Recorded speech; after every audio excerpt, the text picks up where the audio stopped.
we need to understand as well. Like, there's such a taboo about talking about HIV even, and we have to understand that it's a manageable disease. I think the biggest problem with HIV is the stigma that's attached. It's the mothers that aren't feeding their children, or the women that aren't going to the clinics to get their ARVs. And I mean, if you go away with one thing from today, that that it is a manageable disease, and okay, if you're irresponsible, the likelihood that you would catch it is greater.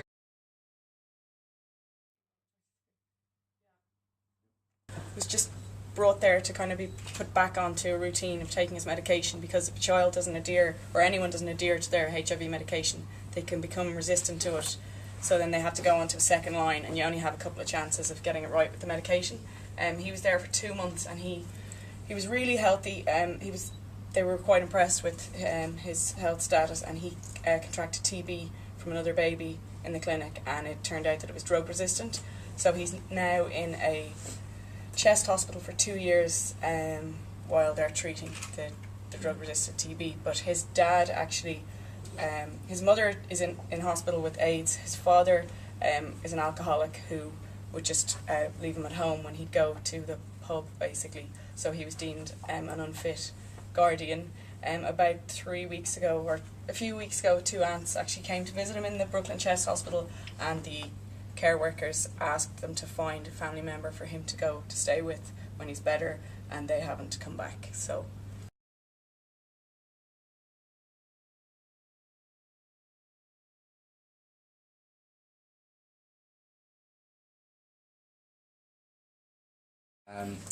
this, you probably can't see it here very well, but this was the doctor in the prison, and they had no kind of official AIDS awareness campaign in the prison. So we went in with Living Hope Care, and just to talk to the doctor and see what kind of needs they had. Most of the prisoners have been tested in the prison, but what they were really kind of concerned about, I think, was the stigma from the other prisoners. So we just talked to the doctor about setting up kind of an education campaign.